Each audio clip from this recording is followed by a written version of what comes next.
ക്രിസ്തുവിന്റെ വചനത്തിന്റെ പ്രഥമ പാഠങ്ങൾ പിന്നിട്ട് നമുക്ക് പക്വതയിലേക്ക് വളരാം.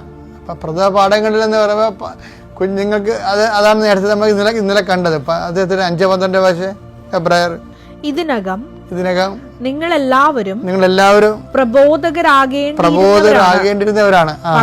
പക്ഷേ ദൈവവചനത്തിന്റെ പ്രഥമ പാഠങ്ങൾ പോലും നിങ്ങളെ വീണ്ടും പഠിപ്പിക്കാൻ ഒരാൾ ആവശ്യമായിരിക്കുന്നു. നിങ്ങൾക്ക് പാലാണ് ആവശ്യം, കട്ടിയുള്ള ഭക്ഷണമല്ല. പാലും കട്ടിയുള്ള ഭക്ഷണം രണ്ടാണ്.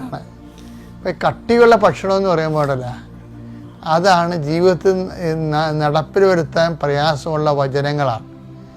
അതാ കട്ടിയുള്ള ഭക്ഷണം. അപ്പോൾ ആ ഭക്ഷണം കഴിച്ചാൽ നമുക്ക് ബലമാകത്തുള്ളൂ. അല്ലെങ്കിൽ പാല് കുടിച്ചാൽ നമ്മൾ പാല് പോലെ ഇരിക്കും. കഴിഞ്ഞ ദിവസങ്ങളിൽ ഞാനൊരു വീഡിയോ എൻ്റെ ശ്രദ്ധയിൽപ്പെട്ട്, ഒരു കാഴ്ച ബംഗ്ലാവാണ്.